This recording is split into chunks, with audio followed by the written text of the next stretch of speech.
started. I know y'all see this on my head. I went in my closet trying to find something Egyptian. This is the best thing I could find. Sorry if you don't like it. I don't really like it neither.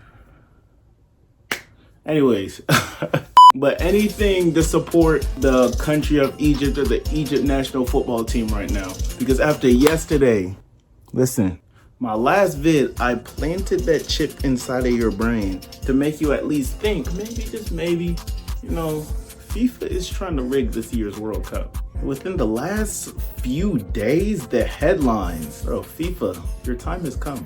So we're gonna start it off with the U.S. situation, Flo Balogun. The U.S.'s round of 32 matchup versus Bosnia and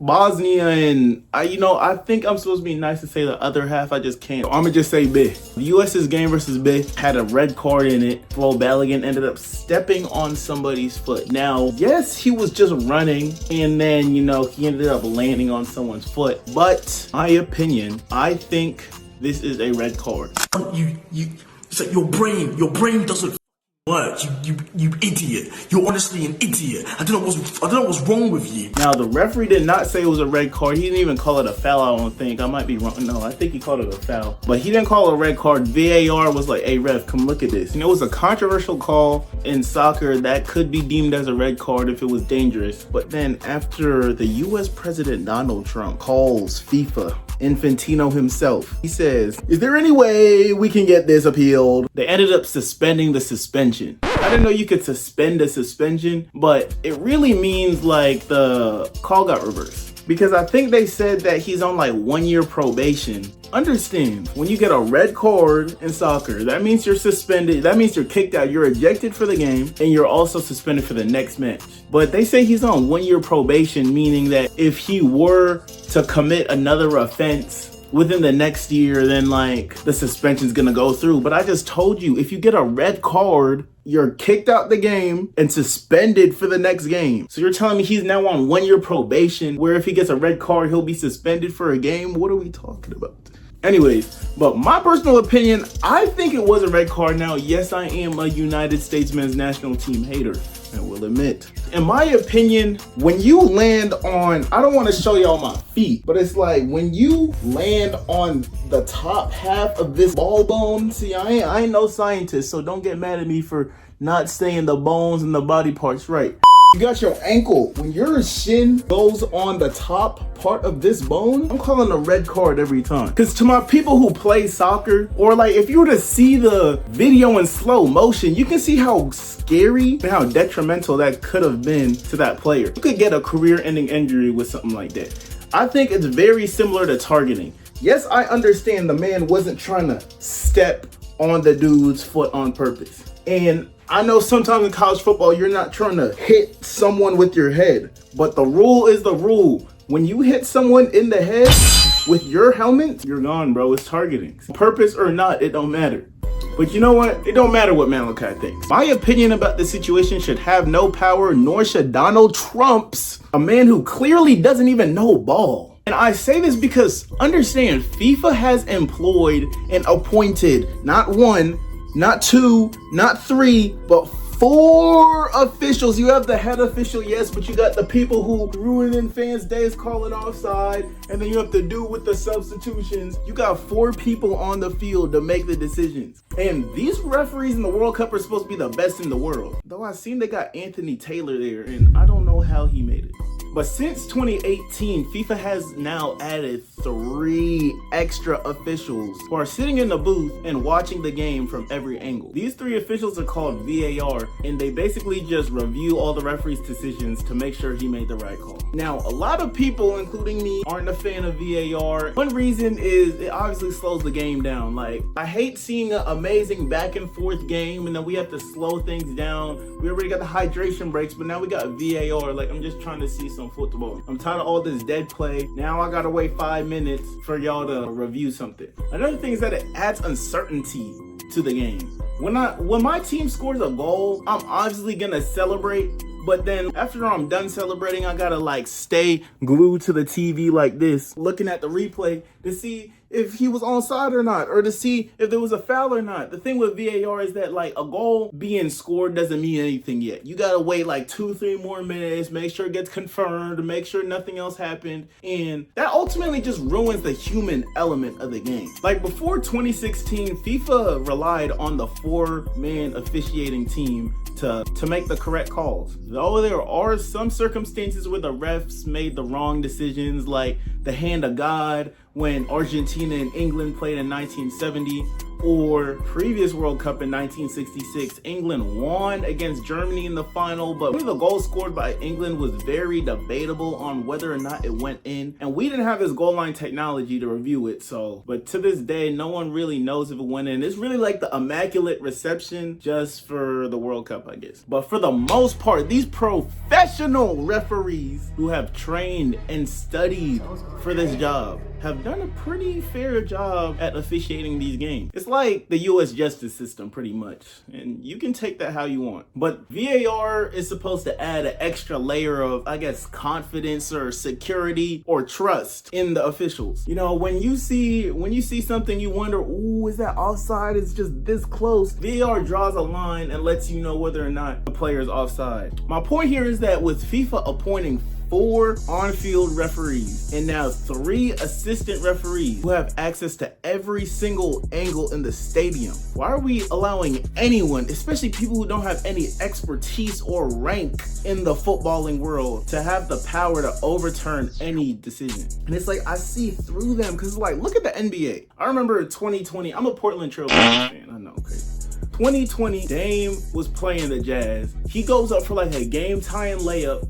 I think the shot got blocked. It was a clear goaltend, but you know, the NBA, you're allowed to go to the video board and review a play. Bro, the NBA didn't even think to do that. I don't remember how exactly it transpired, but the officials just stood on their decision, saying it wasn't a goaltend when it was a clear goaltend. Then the following morning, the NBA is gonna come out with a statement saying, hey, we messed up, bro. We got that wrong, my fault.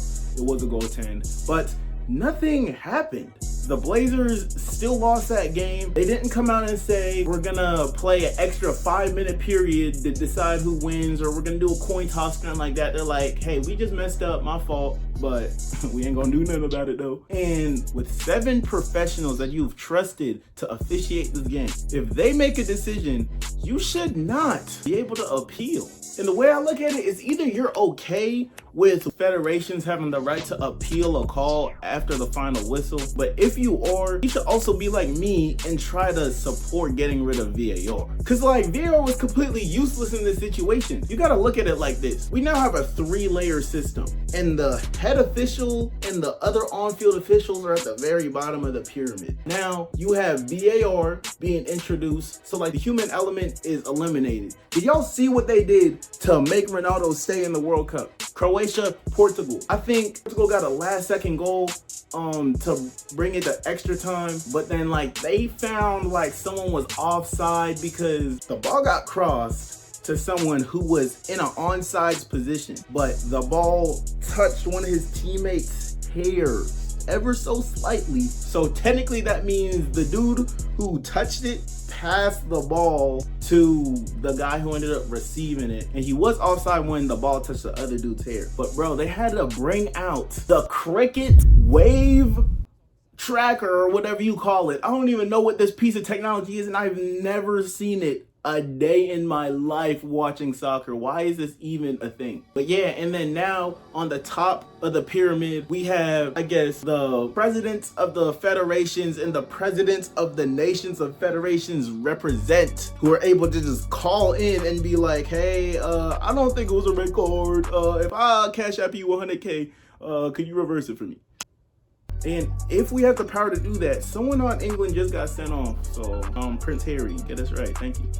You know, me just talking about how useless VAR is, I want to open another can of worms. This ain't just a US hate channel. We also hate on Argentina. Watch the last video if you haven't. So in that one, I explained how FIFA is trying to make Argentina win. And I was really basing this off of the scheduling. You look at Argentina's schedule, they've had the easiest path to the quarterfinal out of the rest of the teams. And that's just a fact. But now the officiating for these youths is just beyond bias now. Before I show y'all film, let's just talk numbers. Let's talk stats. Did you know that Argentina has been shown the least amount of yellow cards out of any other team in the World Cup? Now, do y'all think it's because they play soft, recreation league type of soccer?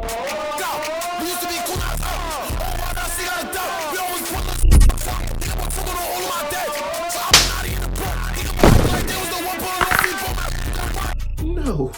It's just somehow England averages a yellow card every 7 fouls they commit, and Argentina averages one every 25. Penalty stats. Argentina has won the most penalties out of every other nation in the last 2 World Cups, and the difference is ridiculous. Argentina got awarded another penalty yesterday, obviously to make Messi get that golden boot, but I could have sworn the dude was offside.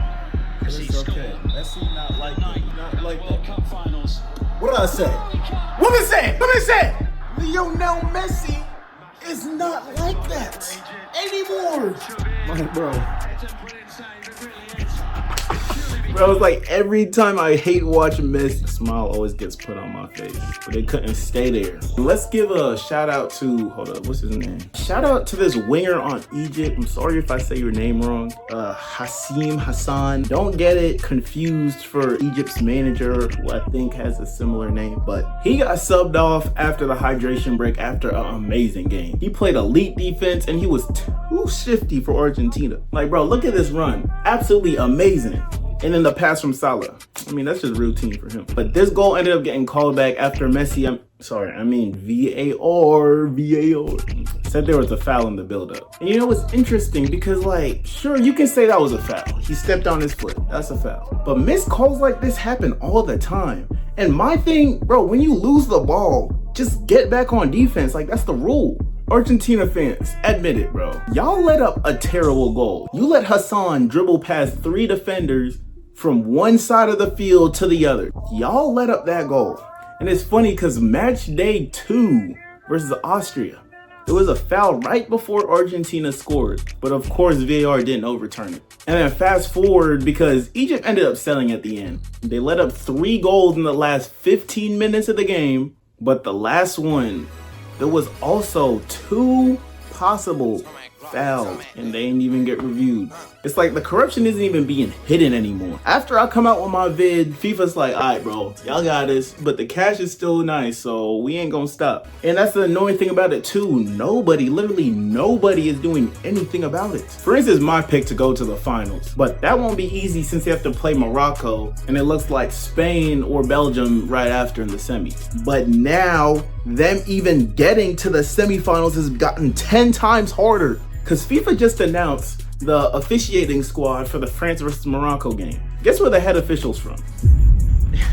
Okay, but it's also funny because FIFA has never had a game where all 5 members of the officiating squad are from the same country. But what if I told you all 5 officials who are officiating the game versus the favored team in the World Cup, who's been to back-to-back World Cup finals, are all from Argentina, bro? And it's like I'm laughing because I literally cannot make this up. It's like, bro, we're gonna see what happens. But if France goes out off of a controversial call, say goodbye, bro. I'm boycotting the World Cup. That's all I can do. Unless England make it to the final, but we have to play Argentina in the semis for that to happen, so I don't know about that. Anyways, my name is Mal, by the way. Hopefully a revolution's coming soon, and I'll see y'all later.